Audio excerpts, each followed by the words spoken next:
look what we have here. Now, I am, sorry, I'm just moving stuff out of the way. I'm so excited about this. I have shown you this book before. This is one of my favorite books. It's called Song in the Silence by Elizabeth Kerner. And I love this book because you can see this is about a woman and her dragon. No, but it's about, this isn't like the most amazing, oh my goodness, writing. It's classic. It's going to last through the ages. But it's a good book. And it's about a woman who spent her life, a young woman who spent her whole life knowing that there was something more, hearing the call of magic and believing it has to be there, and then being able to come face to face with her belief in dragons. And I just love it. It warms my heart. It's one of those comfort books I read over and over again when I just want to have this wonderful one. And he is a fantastic wonderful dragon person. Anyways, I love this book and I love dragons, and I always have. And I also love the Dragon Riders of Pern series. I love Melanie Ron's Dragon Print series. Was probably one of the first ones that I read, with amazing kind of interactions between humans and dragons. So anything like that, I love. I do not see dragon energy as Smaug from the Lord of the Rings, although you'd think so. That would have been probably my first experience with dragons. And I'm not saying that there aren't energies like that, because with all things there are balances of both, but I definitely don't. I see dragons along the lines of the Song in the Silence and Dragon Riders of Pern and Melanie Ron's Dragon Prince kinds of books, and so I love them. I truly love dragon energy. I have always been super connected to it. There are so many stories from so many different cultures about dragons, and I believe the adage that where there's smoke, there's fire. And there's a lot of smoke around dragons, and so I just believe that there is something to it. I'm not going to lie. Whether that is wishful thinking or not, I'm not really concerned about. So I went to the store today to get a book. I was very excited to see this on the shelf. I wasn't expecting it. I do love Lisa Hunt's artwork, but I don't own any of her decks. I have heard of DJ Conway. Yeah, sorry, I was going to say Connolly. DJ Conway before. And so I'd heard of this deck, but I had not seen very many. I don't even know that I'd heard of it, to be honest. I was so excited when I saw it. I feel like I hadn't seen it. This is a Llewellyn deck. As you can see here, we can see some cards on the back. We can see Dragon Soar in a fabulous fiery tarot. And I'm going to read the back here a little bit. It says, once upon a time when folk believed in unicorns and griffins and fire-breathing serpents that flew across the sky, map makers wrote, here be dragons across unexplored territory. Like the unknown lands of the centuries past, the tarot and magic still have uncharted areas to be explored. With the incandescent beauty of dragons, enchantingly captured by fantasy illustrator Lisa Hunt, you can illuminate the traditional tarot path of self-discovery in a unique way. In the Celtic Dragon Tarot, Wiccan author DJ Conway reveals how to meet your personal dragon, undergo dragon initiation and meditation, and infuse your tarot readings and candle magic with the potent elemental energies of the dragon. So that's what we have on the back here. I'm so excited about this because that is, and one of the things that just very much attracts me to dragon energy is because, as you know, if you watch my channel, I'm really in tune with, or in my core, some of my core structures are around elemental energies, and I think that that is really powerfully shown in dragons. And so, yes, very excited. So the typical Llewellyn big box, kind of box that really, in all honesty, you just end up throwing away because, or I just end up throwing away because, look, you know, this is horrible. You're supposed to put your cards in here, but it's terrible. They don't fit. They wiggle around in here. I don't have any clue whose idea this was. I really don't, because they need to not have it be this way. So these, although, you know, what you get then is a great, nice big book. So it's a trade-off, but I think I'd rather them to rework this. But that's probably not going to happen just by me saying it. So here's the box. I'm going to set this aside and out of the way so that we have room to see the good stuff. So here we have the book itself. And we have the deck, which is typical Llewellyn cardstock, thin, as some people will call it. I actually quite like it. It has a very simple back, which is like granite with a, which is another thing I love. Look, it has like a triad, or that has 3 dragons on it. 3 is my number. Triads are something that I have been attracted to my entire life. I have one tattooed on my ankle, and yes, so this has, you know, all the elements that I like. It's clean, it's simple. It's not reversible because of the way that these would line up, but I think, you know, you'd have to look pretty closely to see that a card wasn't reversed. So there is that, but it's not technically reversible when you look at it. So that's that, but let's take a look at the book first of all. So here we have the book. I will say that there is a lot of white space in this book. You can see it right away. A lot of white space around here, a lot of white space over here. This could have been condensed into a smaller book that, yeah, would have had a smaller, nice box to stay somewhere. So there is a lot of white space here. So while it is about 204 pages, it's not dense. It's not a dense, typical. Sometimes you'll see a quite typical dense books from Llewellyn. This is not the case here. But it goes into this wonderful thing about dragons, and I'm going to flip upside down sometimes because I can't read upside down. Throughout time, the people of nearly every culture in the world have believed in dragons. Mythologies, folklore, and legends are full of tales about these splendid creatures and their interactions with mankind. Other books by D.J. Conway. She's written quite a lot of books here, Witch's Travel Guide to Astral Realms, Animal Magic by Oak, Ash, and Thorn, Celtic Magic, Dancing with Dragons, that's what I was thinking of. Maiden Mother Crone, Moon Magic, Norse Magic, Perfect Love, Celtic Book of Names, some fiction also. And she also worked with Lisa Hunt on the Shapeshifter Tarot. So she has quite an extensive book of magical as well as some fictional books that she has written. And of course, Lisa Hunt has, they have her down for the Shapeshifter's Tarot with DJ Conway, as well as the Celestial Goddesses, Animal Divine Tarot, and the Fairy Tale Tarot. And then it gives, of course, a concordance prefix. Of course, gives us the table of contents. And then it goes into the creation of the tarot. And it, you know, they just go into how it was a really comfortable. They had already done the Shapeshifter's Tarot together. They were very comfortable together. They both seemed to have the same vision. So it was very much a coming together of minds on this, and everything seemed to flow quite easily, was the gist of that. And so forth. So then it goes into the magic of dragons, talking about dragons and stuff, such more, using the tarot, you know, how you might use it. And then it goes into the suits. Now, there is one thing that's important to note about this, is that air is for wands and fire is for swords. So they have swapped that. There's another deck I know that does that I have stayed away from because of that. I couldn't stay away from this one because of it, and I haven't decided until I look at the images. I will most likely just continue to read them traditionally. I'm not sure. But that is an important thing to note. I know that there is some historical reasons why sometimes people do that.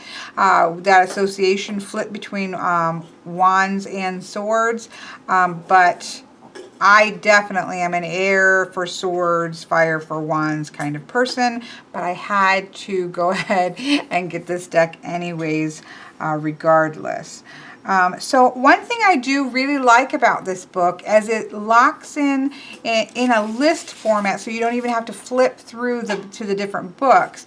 The card names with keywords for that particular card. So here we have the major arcana. We have the suits broke down, wands, so wands air because of this deck, swords for fire, cups water, pentacles earth, and then keywords. Now what I'm curious for, like if we look at the Three of Swords, it's still emotional upheaval. You know, the Two of Swords is still indecision. So I'm thinking that we're still going to have many of these same meanings, even though the elemental association has been changed. Like we have here the Eight of Wands, movement, and urgency, 10 of Wands, struggle. So I'm thinking that even though they have changed the elements, it doesn't, or the elemental association with the suit, it seems as if this meanings still remain there. And so that's what's important to me anyways. But I do quite like that. That's, you don't always see that in a book. And I feel like that really concisely brings things down. So if you just want a quick skim, to check in on, you know, maybe a different card, that you can able to snag those keywords right there. So I thought that was quite helpful. Then we obviously go into the cards themselves. For the major arcana, we have a large, let's see, slightly larger than full size, grayscale representation of the card, which I like to have. Obviously, we would love color, but at least we have a quite large image to look at when we're reading through it, not having to keep the cards in order, which is why I like there to be images in a book. We have the number, the name, and then we have sort of a key thing. So this is unexpected change of directions. It goes into the Fool, sort of describing the scene, and then it has the divinatory meaning.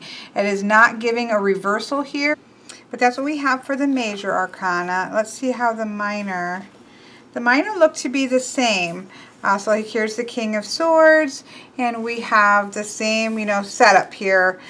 This is very descriptive, describing which I do like. I like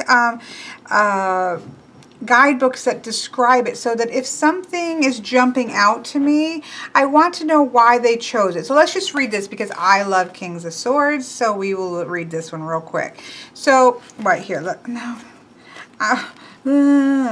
Maybe the Fool one will work, so that's at the top. I don't want to dig through here and find the... Okay, so here's the Fool. So here's the Fool card right here. And so it talks about being a dreamer. It says it's dressed in the white of the innocent seeker, holds the symbol of his magical and spiritual studies, and then it explains it. The crystal wand, topped wand, the scrolls of knowledge. Tiny dragons... the tiny dragons flying before the Fool act as guides. So see, it's explaining these different images that we see. Let's see what else. Half hidden in the forest behind are other dragons, animals, and birds to watch to see if the Fool will follow his intuition and choose the right path for him, the one that leads to greater spiritual and magical knowledge.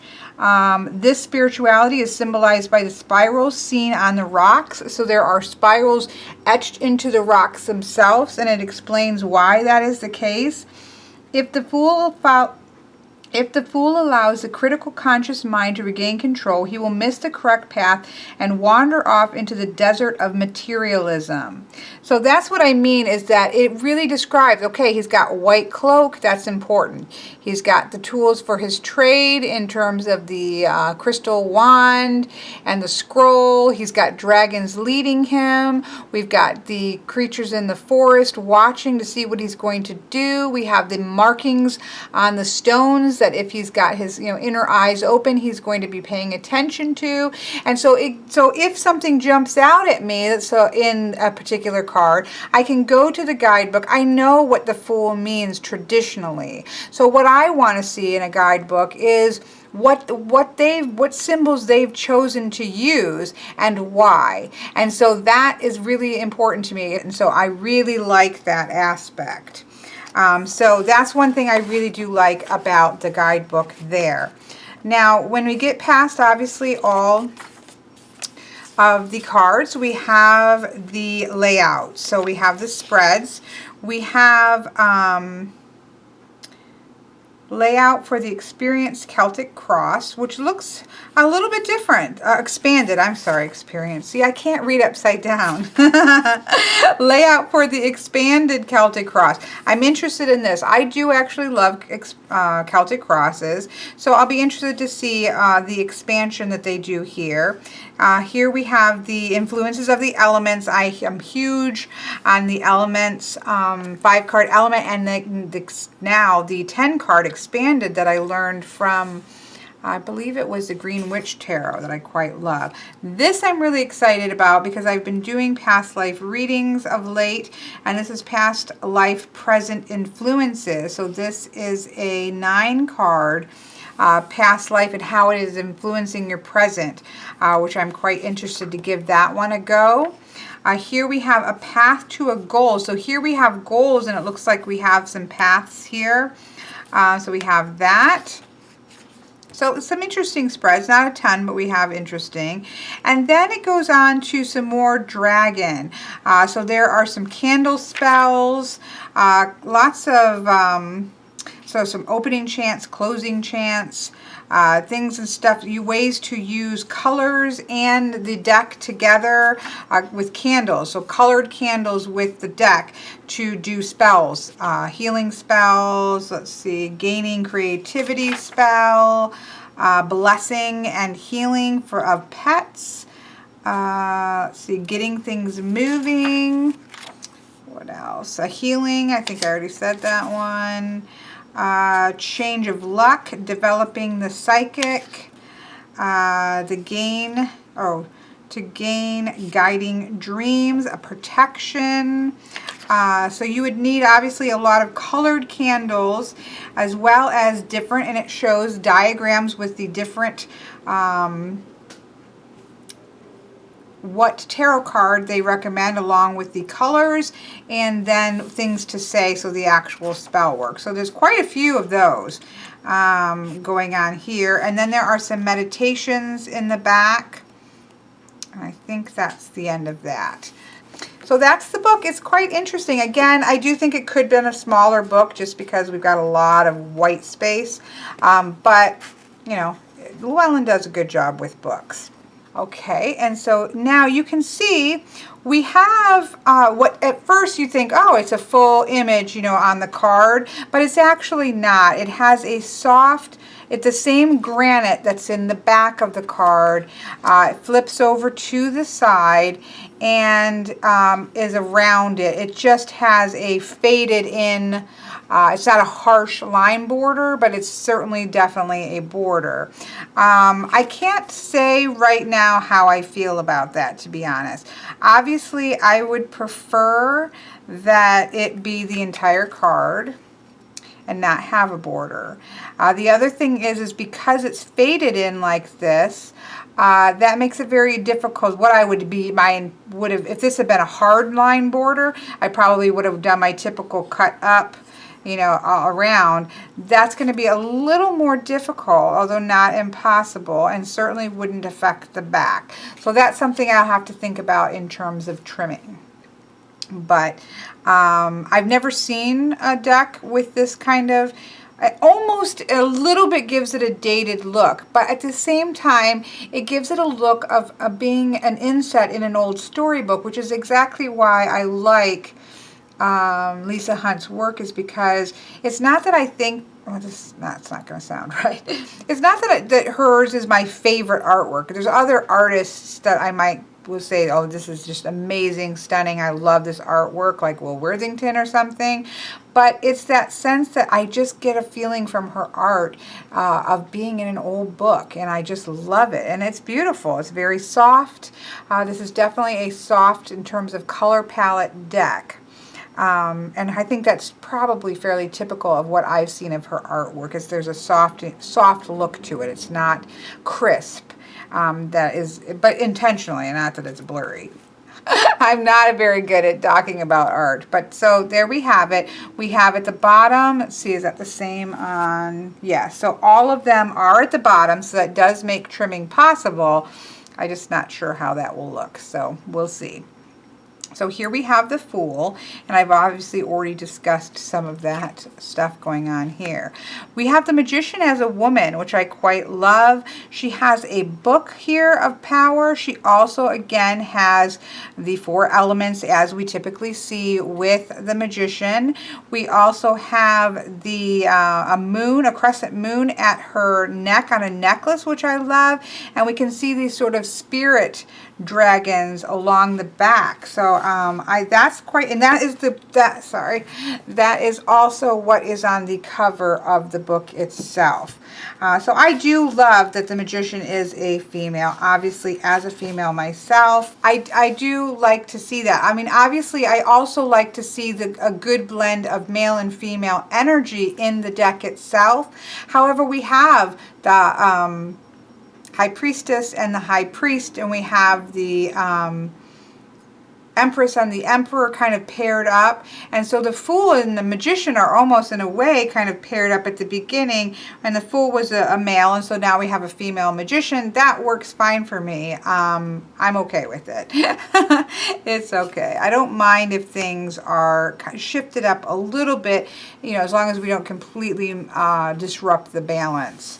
So here we have the High Priestess, very different High Priestess. I'm sorry, I'm getting out of middle, but she looks very active. You know, we generally have the High Priestess kind of lounging in a, not lounging, sorry, she's generally regally sitting in a chair, you know, with the waters at her feet and such. We don't have that with here. She looks, you know, she's got, you know, power in her hand. She has her staff is glowing. We have the dragons on either side of her. So we have quite a, I don't know, to me she just looks like a very active High Priestess, which I am not saying in a negative way. Let's see.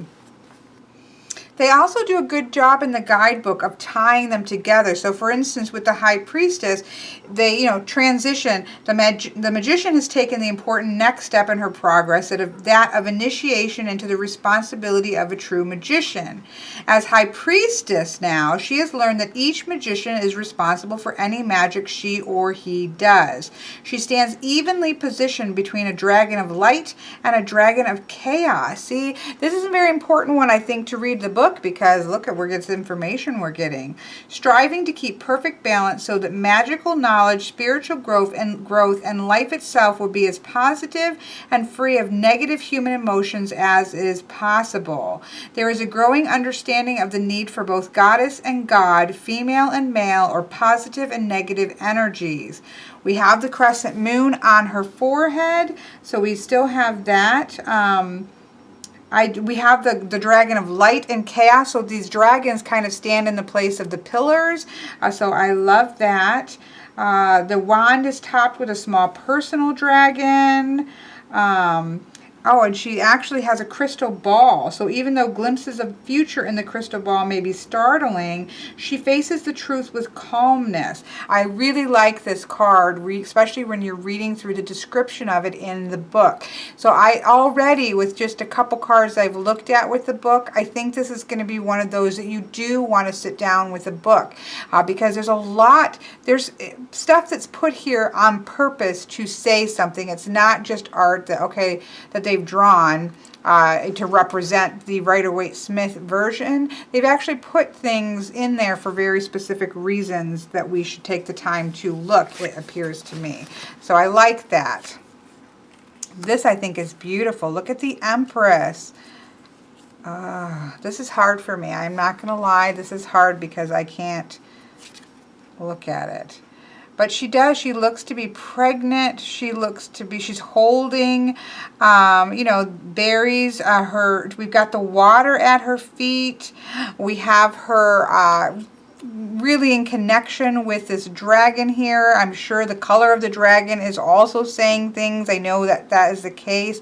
I love the way her gown sort of bleeds into the landscape, and she's almost part of the world that's around her. That's so beautiful, I think, for the Empress.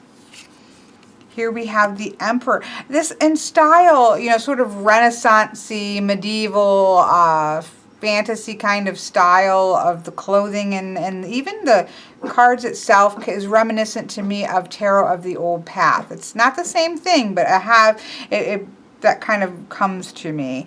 I love this because look at the Emperor. He's got his beautiful blue dragon behind him that he is obviously quite in connection with, you know, instead of, say, maybe an eagle that we would see. We have him in nature, which I love to see emperors in nature, because we have the crown of his authority, his sort of civil authority, but then he is also in control of the natural world. So I love it when emperors are out in nature. But then we also have children with their dragons, and we just have that sense of everything being as it should be. Everything he has pulled chaos into order, and everything is in control, and everything is working well. So I think that that's beautiful. And you often do see, there are other decks that do show children with the Emperor. Here we have the High Priest, which I think is quite beautiful. So in this deck, we have the High Priest instead of the Hierophant. But I quite love it. We have the black and the white dragons behind him in this tapestry. We have, you know, kind of the robes of his office. But it's definitely, you know, we don't get the sense of a Roman Catholic priest here. Let me go over here. So he is like the High Priestess, it says, where he is balancing positive and negative energy, which we can see in the tapestry. However, his realm of learning is applied more to the physical world and physical laws that benefit all humanity. And so he has the white tunic and gold trousers for being judge and intermediary, and the blue coat with blue gold trim represents the high priest's spiritual connection with God and goddess energies. I mean, everything in here. We have the staff twined with green vines, showing his ability to draw upon astral and spiritual knowledge, and so forth. I mean, it goes into quite a lot of detail about all that we see going on here. I'm really, really impressed with the detail, and that all the details are there to tell us something, which I think is really important in a deep deck, that you can really start to dig into what are the symbols that are jumping out at you in a particular reading, and then, you know, understanding what those symbols are. I love that. Here we have the Lover's card, and here we have a fire and a water. You know, so generally we have the. So here we have the Lover's card, and we have what looks to be a fire and a water dragon. What calls it a forest dragon and a water dragon, and they are in love with each other, and they don't care that things might be difficult because they're from very different realms, but they're not worried about it. And it does talk about here that the forest dragon represents the linear analytical brain, and the water, the creative, spiritually connected right brain. And it goes into subconscious, and I really, really like how they are. How DJ Conway is really going into details about this, and how everything ties in very importantly. I love that. So this talks about attraction of opposites that will be difficult, but that you just have to make a decision. It's about a choice and sticking to it even though it's difficult. Here we have the Chariot, which of course is with two dragons. Here, high on a mountain peak, we have two dragons holding a crystal ball between them. And it says, although of different elements and natures, they are firmly balanced and in harmony with each other. The positive and negative forces they control flow evenly at the atmosphere around them. And then the smaller dragons that we see represent life events that are attracted to this harmonious balance. So because the energies here are so imbalanced, all these other smaller dragons that are in the bit more smaller aspects of life are attracted to that harmony. So that's quite interesting. So it talks about balanced control that's going to allow you to benefit. Yeah, I'm really, really, really loving this deck. I'm not gonna lie. Here we have strength. I am a huge strength card fan. And look, we have a beautiful lady with a golden dragon. You get the idea of the gold of the, of a lion, but it's beautiful. This is about using courage, willpower, and inner strength to overcome difficulties. So that the dragon is kind of in a challenging position to the seeker, but she's not afraid. And when she lifts her hands, it's an understanding. And so they're able to look at each other and have a moment of communication because she's not meeting the difficulty with anger or with, she's meeting it with calmness. And because of that, they're going to be able to work things out. So I think that's just beautiful. And I know I'm taking a long time, but this is wonderful. Here we have the Hermit, and he's a dragon way up somewhere he's got his books. I love that we also have a face down here in the rocks. Let's see what that... The Hermit Dragon has deliberately sought solitude. Very typical. Spirals in here. Faint dragon and human faces in the stone symbolize the subtle but constant presence of teachers from the astral realms. So I love that the Hermit is a dragon. It's wonderful. I saw this one. I did see this one. I'm not the claw veined hand. Is kind of strange. I feel like they could have done something different with the wheel. This is not my favorite, but it's focusing on the book. And the book title, if you can see, I don't know if you'll be able to see that, but the book title is The Grimoire of Life, and it's held open by the claw of a dragon. One of the pages reveals a large 8-spoked Celtic wheel. This is an ancient symbol that all life turns and returns in patterns, seasons, and cycles.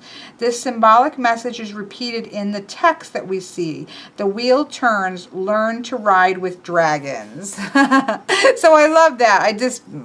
That's not my favorite image. It kind of looks strange, but I love the image. I love what it's saying. I love the triskel there. I love that we do have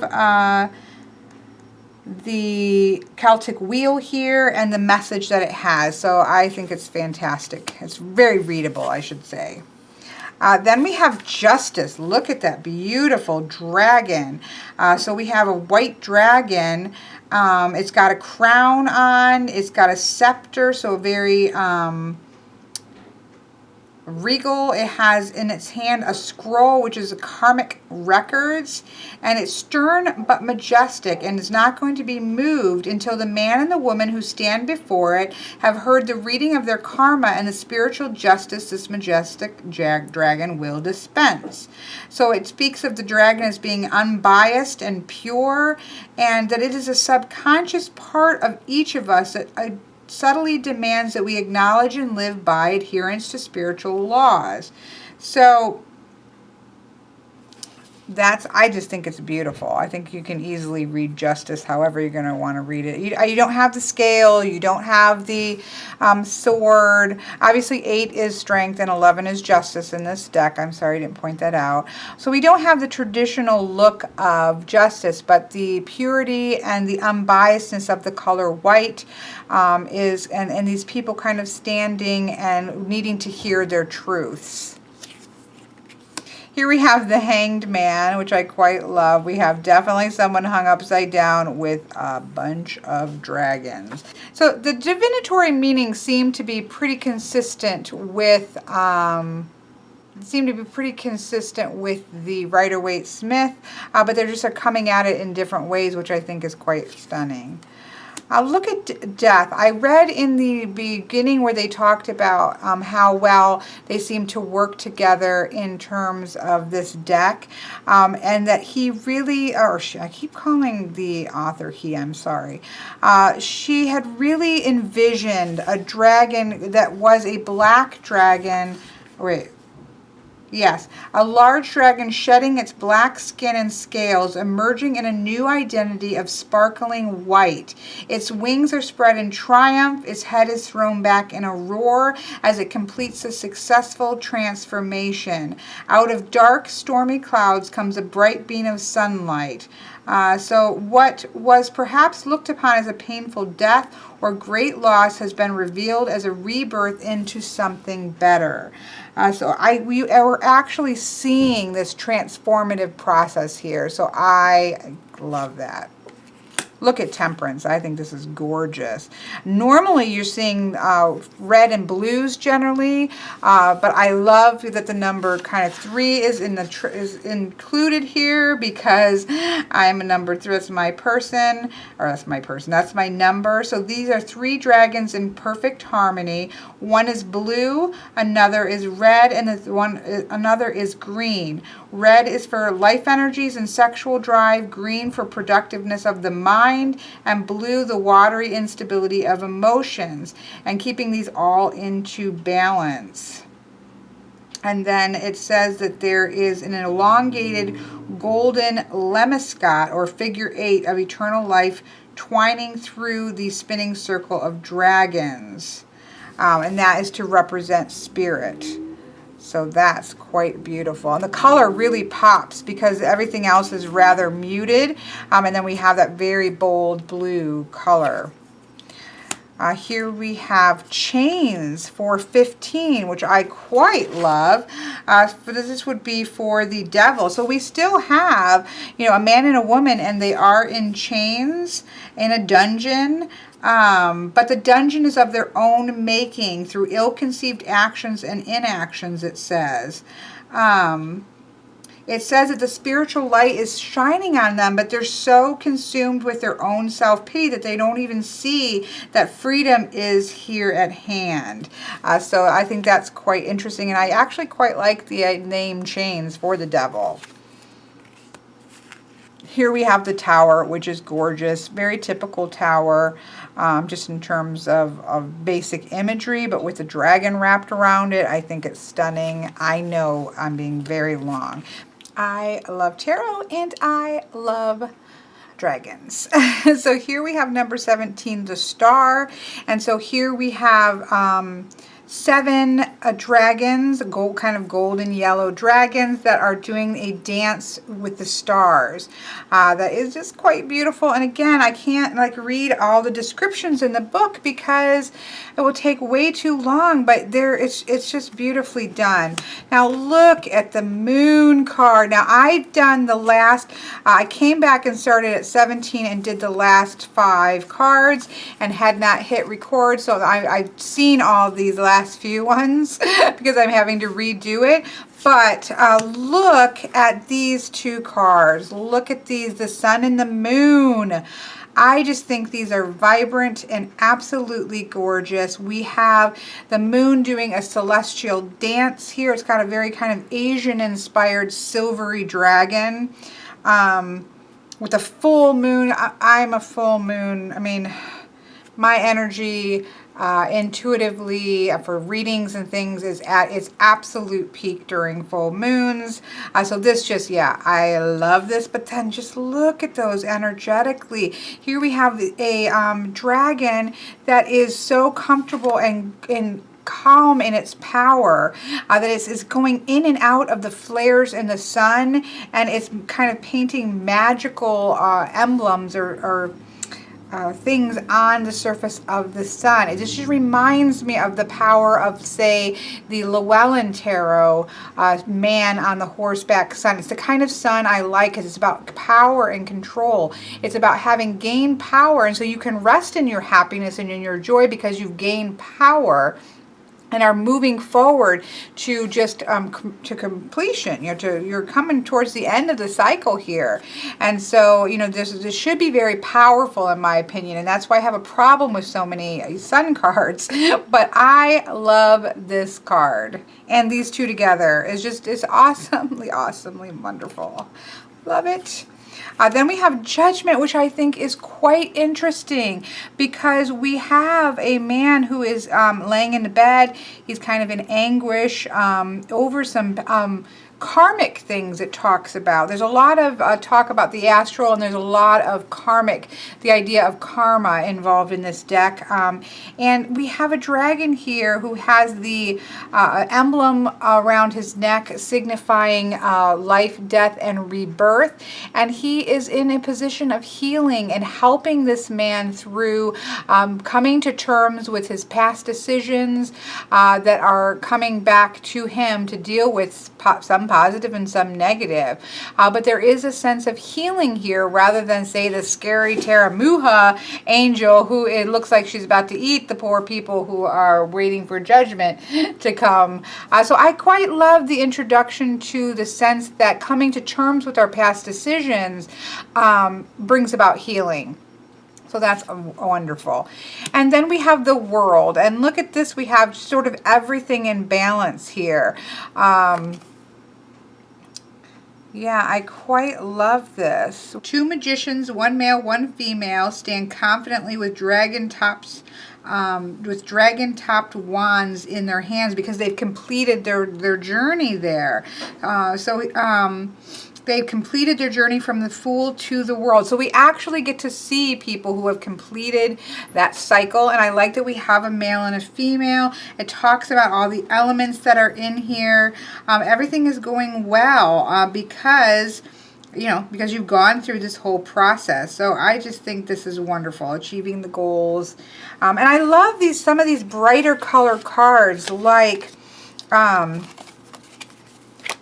we have that, and the sun and the moon, and we have Temperance here that are really kind of popping the colors out. We have in some ways muted, although beautifully colored, but then we have these pops of energy that are not just jarring at all. They just pop that energy of the card in a beautiful way. So yeah, I'm extremely thrilled with this. The only card that's a little iffy for me is the Wheel, and I like the concept of it. It kind of looks like an alien hand to me versus a dragon hand. But that's just me, and it certainly won't keep me from reading with it. Other than that, I love everything about this. I'm really excited about this deck after just going through the major arcana. So, if you've watched any of my videos before, you know what's coming next, which is a look at the aces all together. Now remember, in this deck, the wands are air and the swords are fire. However, as I said at the beginning, it doesn't seem to have changed the core meanings of the cards. So that's a big deal for me, I'm not going to lie, because I am very, very much attached to air as swords and wands as fire. And it has definitely stopped me from getting other decks that are similar to that. But I didn't let it stop me with this deck, and so far I'm quite glad of that. So here we have all the aces, and we kind of have newly hatched dragons in all of the aces, which of course fits beautifully. Sorry. Okay, so I did find in the guidebook where they just where DJ Conway has explained why she has switched these. She said that she switched the element of, so wands are air and swords are fire, because this association always made more sense to her, because to her wands are a mental ritual tool and swords are an energy or action tool, which makes sense. I mean, I can definitely see that idea. This is not a new idea, she says, and it's not hers alone. She also changed 2 of the card names in the might, which we already talked about, just because they didn't go with Celtic, pre-Christian Celtic spirituality. So that was her reasoning for this, that wands are a mental tool, and swords are a more action-based energy or action-based. You're swinging a sword, creating energy, and you're doing something very active, which is associated with fire. I can get on board with that because it looks as if the images retain the core meanings of the cards, no matter what the elements have changed. So again, it's one of those things for me, but I'm gonna roll with it. So let's go ahead and take care of these. Well, we're gonna start with swords because that is my favorite suit. So here we have Ace of Swords. Again, they all have babies cracking open. And of course, because this is the element of fire in this deck, we have fire dragons here. So here we have the 2 of Swords. We do have 2 swords, so we can see that. We have him in a precarious situation. And it looks like he's needing to make some kind of a decision, and looks like he might be having a conversation with his dragon. I'm not going to look it up, because if I start doing that, we're never going to get through this deck. I will just tell you that the guidebook is very good at explaining the situation of what they've painted and why, which I love. Look at this 3 of Swords, though. How gorgeous is that? So we have the traditional heart here, but we have loss. They're almost like they're crying out their loss, and there's sort of a little bit more of an angry energy, because they almost look like they're fighting in the middle of that heart, which we are often internally fighting with ourselves with grief and loss. I apologize. Isabel's being very loud. She's just being crazy. Anyways, I do quite like this because they've held that traditional heart image, and the swords are in the heart, but with these dragons, so it's beautiful. Here we have the 4 of Swords, taking a rest kind of idea that still works here, because this is taking a rest. It's just a fire dragon. It's not changed the meaning. We have the 5 of Swords. We have definitely a scene of conflict here. This red hair guy is pretty crazy looking, but it works here. Here we have the 6 of Swords. So we don't have the traditional boat here that's leaving, but we have the sense of these, somebody going along with you and knowing when it's time to leave sense. So that's there. Here we have the 7 of Swords. Again, it's traditional kind of taking away. We don't know if this is for good or for bad, so that we can kind of go with either or. Here we have the beautiful 8 of Swords. You know that I love this card so much. A dragon is looking into a tower window at a young woman who is held captive inside. It waits patiently for the captive to see that escape is possible. It will give encouragement, but will not do what the woman could do for herself. See how the bars don't cover the opening fully? So they symbolize wounding. They have not cut her retreat entirely. She can get out. The half-dead vines are there, we can see. And she's raising her bound hands towards dragon for help. Because she has been in captivity so long that she doesn't believe that she can get out. And she just needs to trust herself that she can do this. That is stunning, and I love it. Here we have the the 9 of Swords. So obviously this is a person who is in misery. He is very depressed. He is very upset. He is isolated by his own self, by keeping his head in his hands, and he's completely oblivious to the companions around him who could offer aid. Here we have the Ten of Swords, which is so sad. Here we have a dragon who has been wounded, and the woman warrior next to her, I love the female warrior aspect, and she is wounded also. They are wounded together, but there is hope because you can see stones of strength behind them, and they will draw on the energy of the four elements and be able to get out of this. It's not, all is not lost.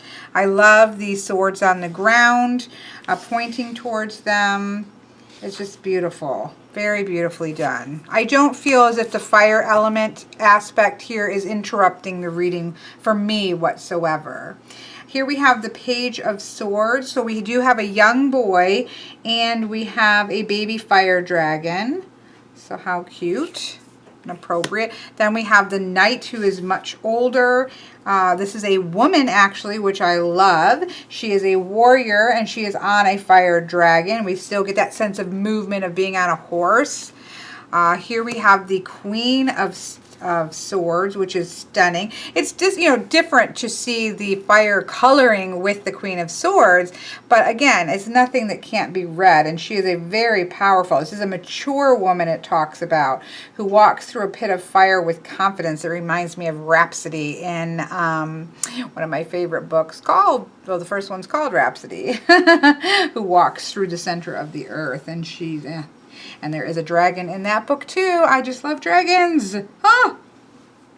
Beautiful. Again, even though we've got the fire imagery, which is kind of disconcerting when you're used to one, it's not, in my opinion, disrupting anything. And then here we have the King of Swords. He's just beautiful.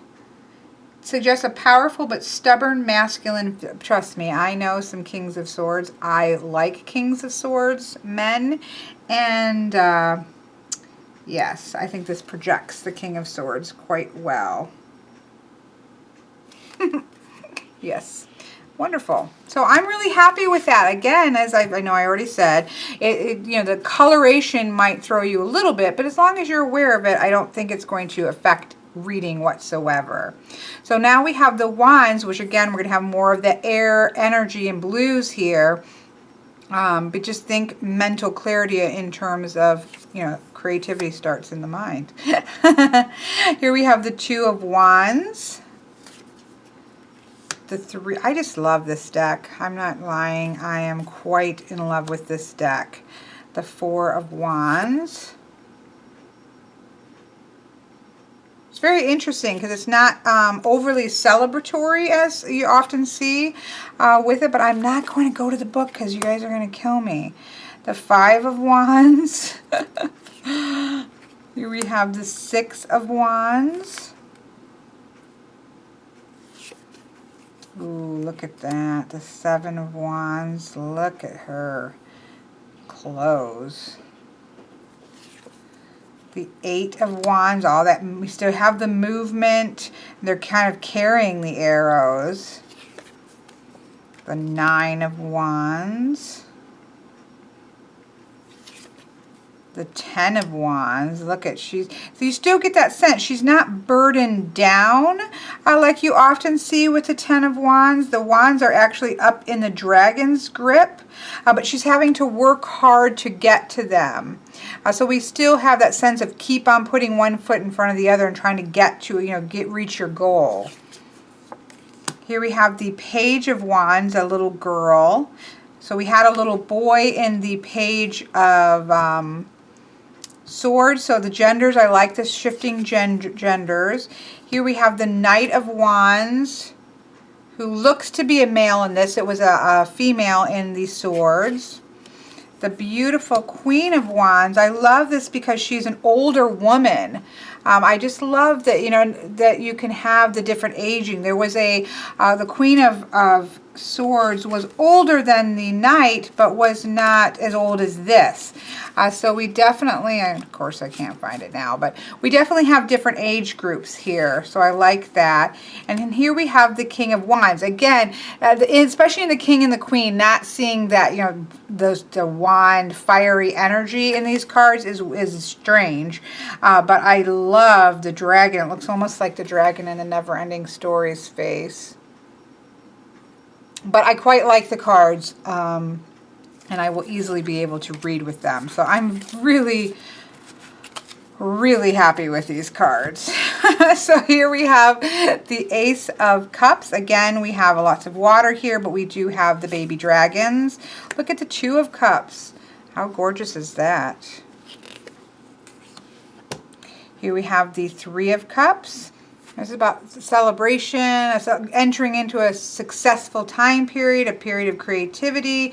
Obviously, we have him on top of his hoard of gold. Here we have the Four of Cups, so that's quite interesting. We have a woman who's looking discontentedly into her golden cup. So that gives a sense of the Four of Cups, I think. Here we have the Five of Cups. His hair is bordering on a mullet. But other than that, we have the Three upright cups and the Two spilled cups. So I think that that is good. Here we have the Six of Cups. Oh, I love that. There's two children playing with water dragons. Yeah. The Seven of Cups, we have very traditional, the different things inside of the cups. I don't think any of these are really hard to read the traditional meanings, but then I think they go in deep to different little twists in their own, and on all the details if you take the time to read the book.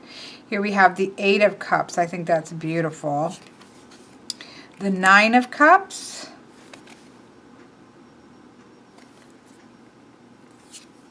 Look at the Ten of Cups. I love it.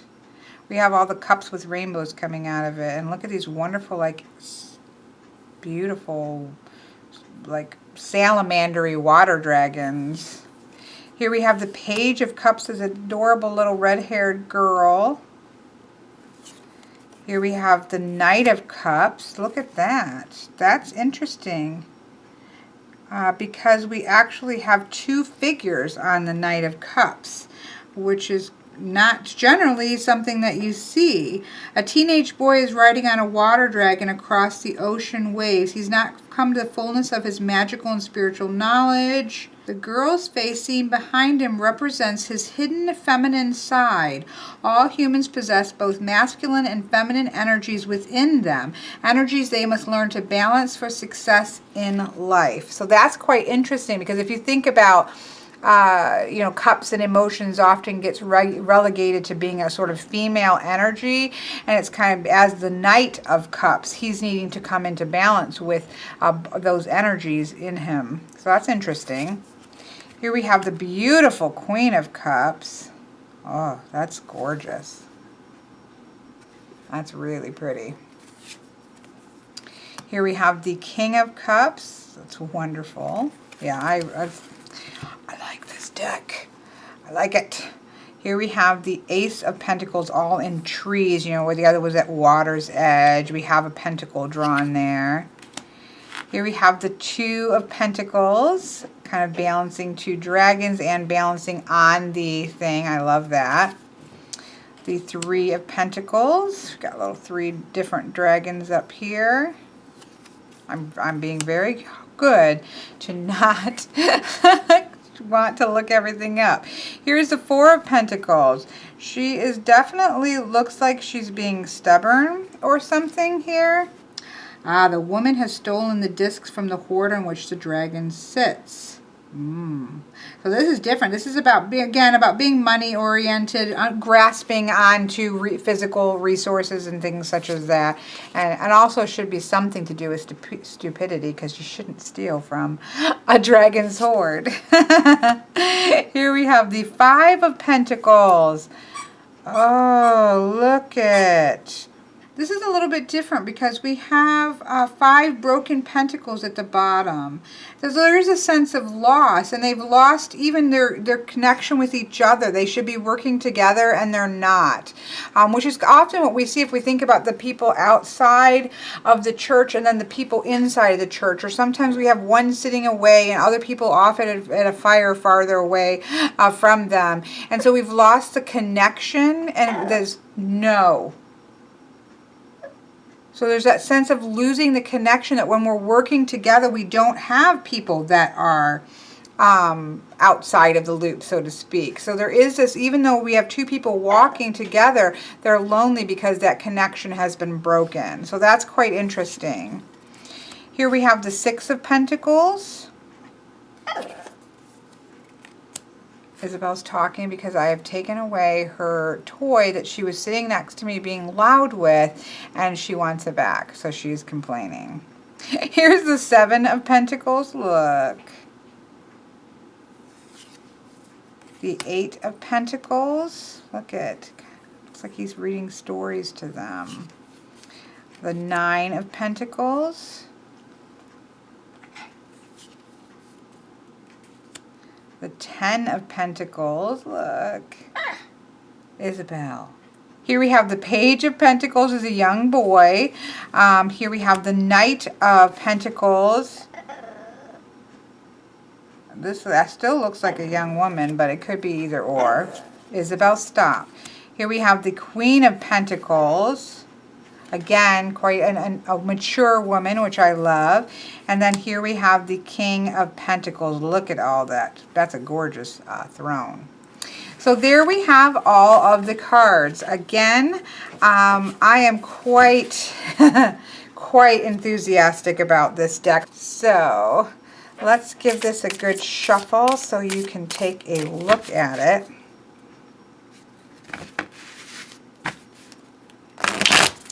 It's a Llewellyn deck, so it shuffles beautifully. I say this every time with the Llewellyn deck. I understand the issues that people have with Llewellyn decks because they are thinner. Most likely they are not going to stand the test of time as much as some other decks. However, I have quite well used both my Llewellyn Tarot and my Shadowscapes Tarot, and they've held up quite well. Although on the other hand, I will say that there's some chipping on my Tarot of the Hidden Realms, which is well loved. And I think even on my Steampunk Tarot. So there, I understand what people feel about Llewellyn decks. However, in terms of shuffling, they're probably my favorite. So here would be like a 5 card.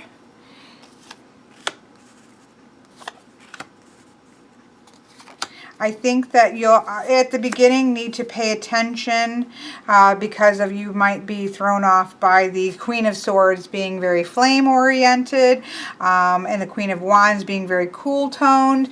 But I think it's, as soon, you just have to keep that in mind. Because other than that, I mean, it's stunning. This deck really is stunning. I'm sorry, I'm just going to keep throwing cards down here so you can see how beautiful they are. I mean, these are beautiful cards. So yeah, I will again do a video. I got to fix these now. But I will do a video with a reading from this particular deck so that you can see it. But this has been a look at the gorgeous, oops, come into focus, I confused it, the beautiful Celtic Dragon Tarot by DJ Conway and Lisa Hunt.